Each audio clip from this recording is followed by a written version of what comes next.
A Freira no Subterrâneo. Autor anónimo, traduzido por Camilo Castelo Branco. Lido por Cristina Luís. Capítulo 7. O Recinto da Penitência. É noite. Uma lâmpadazinha alumia frouxamente o corredor do convento das Carmelitas. O som de uma sineta, fúnebre como a toada da campainha que tange no viático, tilintava a espaços e lentamente. Vão-se abrindo as celas das freiras, uma após outra. Algumas perguntam em tom aflito o que vai acontecer. As professas novas tentam em vão que as velhas religiosas lhe o digam.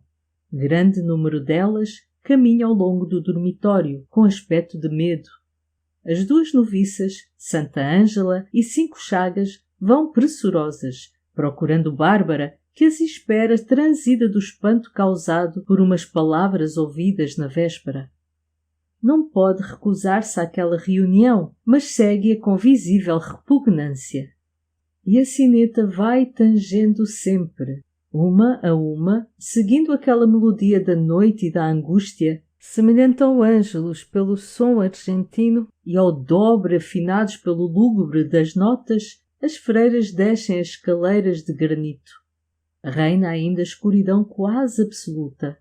A prelada desenvencilha uma chave da cintura, abre uma porta de 2 batentes e as monjas penetram num vasto recinto. A meia treva que aí se condensa não deixa desde logo entrever o local onde estão. São enormes as dimensões daquela quadra. Dá a lembrar um salão de tribunal.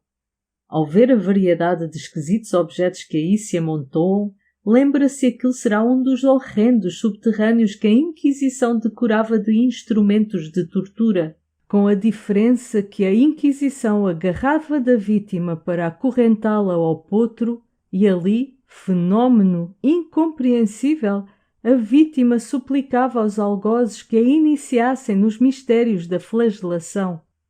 As paredes negras não recebiam o menor reflexo da lâmpada pendente ao meio.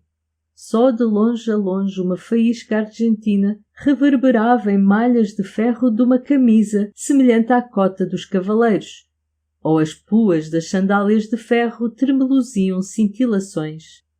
As religiosas entoaram o plangente salmo do Miserere. Esta poesia vibrante de gritos de angústia, conclamada na escuridão por mulheres prostradas com os braços em cruz e o rosto no pavimento, era horrível de ouvir-se.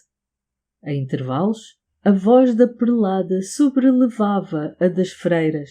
Era quando o poema de David tinha palavras mais análogas à situação. Asperge-me com o hisope para que eu me purifique. E as freiras respondiam: asperge-me e eu serei mais branca do que a neve. Concluída a salmodia, a prelada ergueu-se. Com os lábios crispantes, a fronte lívida de pitonisa, sofreando a voz seca e soturna, falou assim ao rebanho curvado a seus pés. É chegada a hora do sacrifício, sanguinolento como o do Calvário. O Senhor não quer hecatombas de cordeiros e de novilhas. Quer que suas filhas se lhe sacrifiquem até ao sangue. Vós não sois esposas de um Deus de glória, mas do Cristo agonizante no Calvário.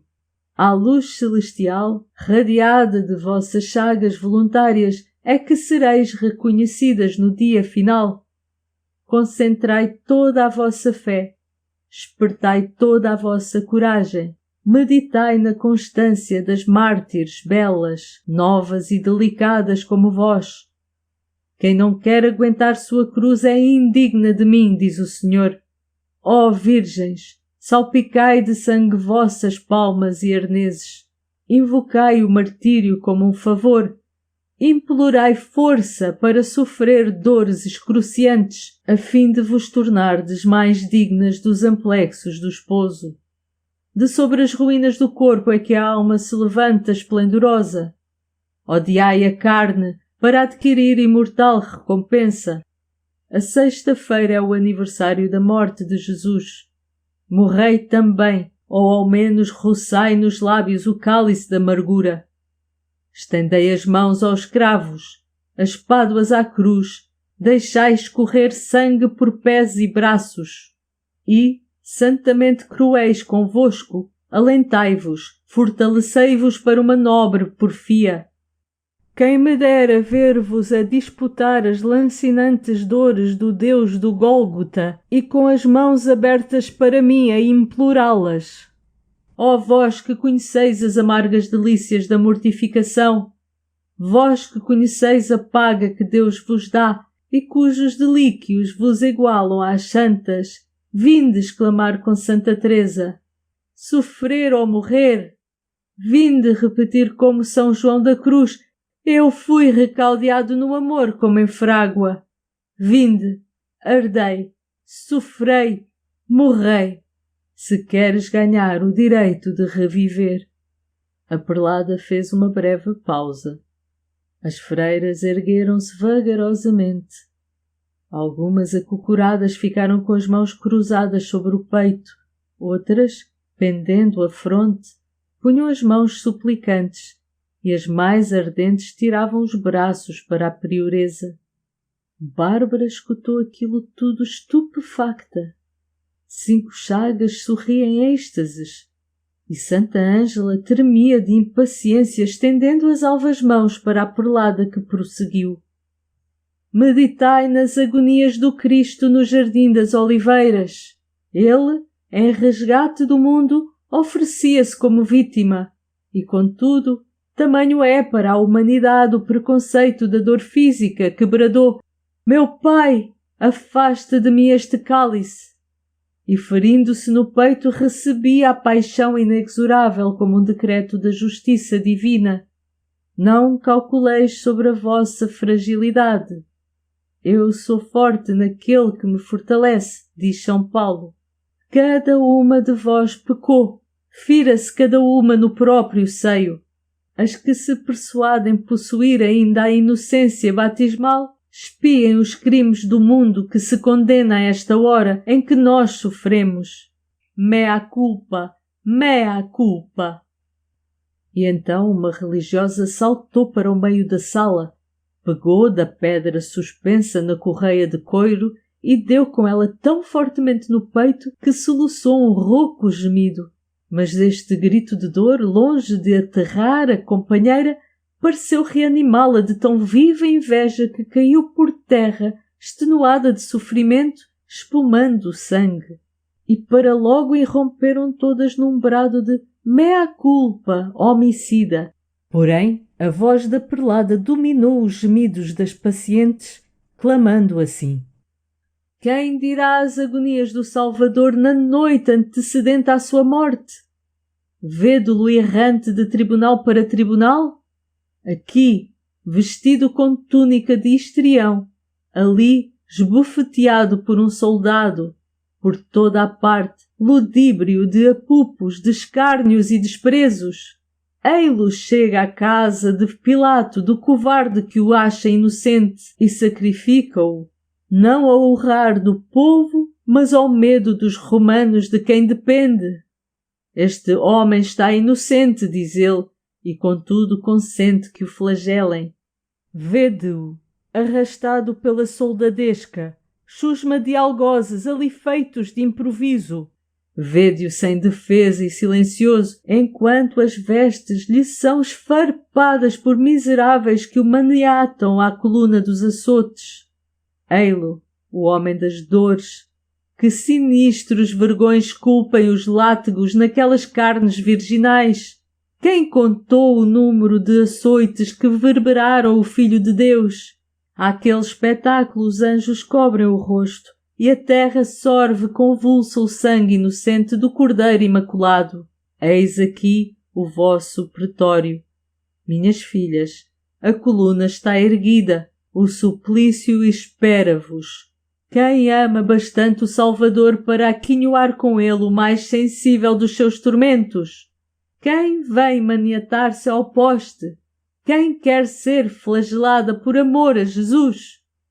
Cinco Chagas saiu à frente com o rosto brilhante de entusiasmo. Blandina, a mártir leonesa, devia ter aquela casta formosura, quando aprenderam à coluna em redor da qual tigres e leões chegaram a lamber-lhe as plantas. A mestra das noviças, rápida como o pensamento, introduziu as mãos de 5 chagas na golilha de ferro chumbada na coluna. Imediatamente uma freira descintou o seu hábito e o deixou resvalar pelas páduas, ei-la inteiramente despida. 5 chagas pediu um brado de pudor. As disciplinas, as varas, os tagantes de coiro, tudo o que quiseres, antes quero todos os martírios que ver-me nua. Filha, respondeu a perlada, ainda não compreendes o Cristo. Lembro-te que Jesus, Deus da castidade, foi exposto nu diante da vil gentalha. Feito certo sinal, uma freira velha lançou mão de uma disciplina e começou a açoitar o corpo das 5 chagas. Cada golpe ia progredindo em força. A menina estorcia-se, confrangida pela dor. Gritava por Deus, soluçava escabujando. Às vezes parecia desmaiar, mas de repente ela mesma pedia que lhe exacerbassem a tortura. Quando o braço da velha fraquejou, a vítima recostou-se desfalecida à coluna. O hábito cobria-lhe os pés. As costas, cortadas de vergões roxos, ressumavam orvalho de sangue. — O meu vestido! O meu vestido! Exclamou ela. A prioresa pôs-lhe na cabeça uma coroa de junco com véu negro e deixou-a assim.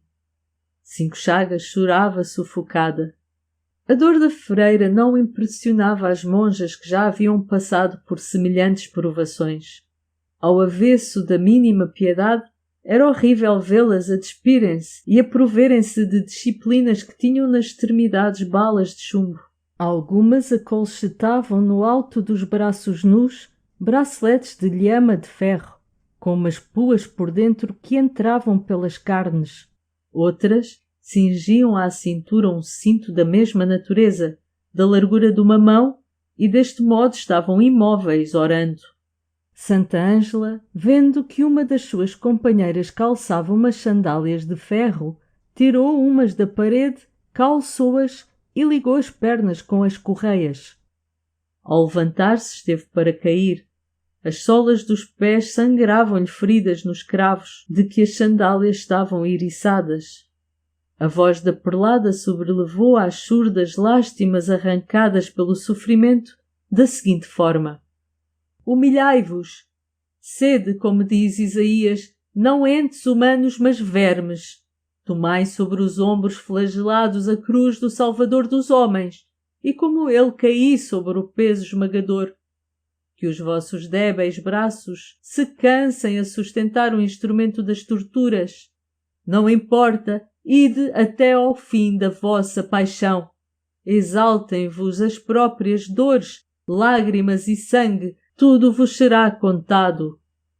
Uma das flageladas acurvou-se, ergueu do chão uma cruz de pau de peso de 80 quilogramas, levantou-se com muito custo, caiu, ergueu-se outra vez, sustendo-se dificultosamente e, arqueando-se e gemebunda, arrastou-se até meio do recinto. Aí caiu lívida, extenuada, e ficou meio prostrada sobre a cruz, buscando ainda com os braços cingi-la até que perdeu a consciência da vida.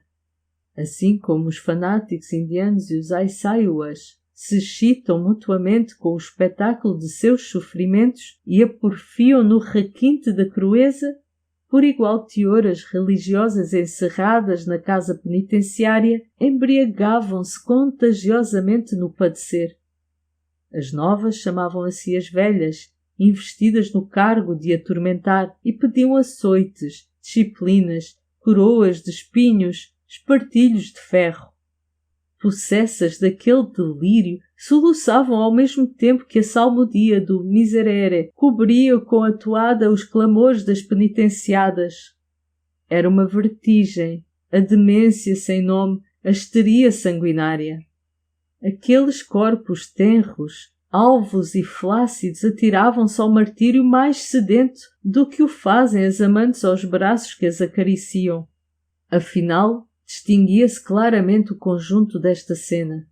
5 chagas, nua, amarrada à coluna, Santa Ângela esvaída sob o peso da cruz, o maior número meio vestidas ou soltando-se com disciplinas ou com uma das pedras suspensas no teto. Por fim, a voz da prelada reboou de novo. Ao Calvário! Ao Calvário! As crucificadas serão as queridas do crucificado. Quem sobe ao patíbulo? Quem vai imitar o Senhor do Gólgota? Quem arde em sedes do cálice de fel para se embriagar depois com as inefáveis delícias que o esposo reserva às suas amantes?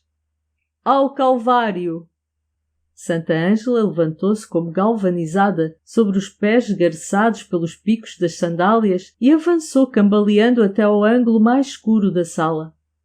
Sobre a parede negra via-se uma enorme cruz. A prumo e lateralmente havia golilhas de ferro destinadas a suspender o tronco e os braços. Na base da cruz ressaltava uma tábua sobre que a crucificada havia de apoiar os pés. Minha filha, tu és a pomba dileta de Jesus, disse a prioresa à pálida penitente. Amparou-a, ajudou-lhe a pôr os pés sobre a prancheta, ajeitou o aparelho das golilhas e, instantes depois, o corpo da formosa moça mostrava-se inteiro, sobressaindo por sua alvura a cor negra da parede. Instantaneamente conclamaram todas: Milagre! Milagre! Santa Ângela já não se contornava sobre um fundo escuro.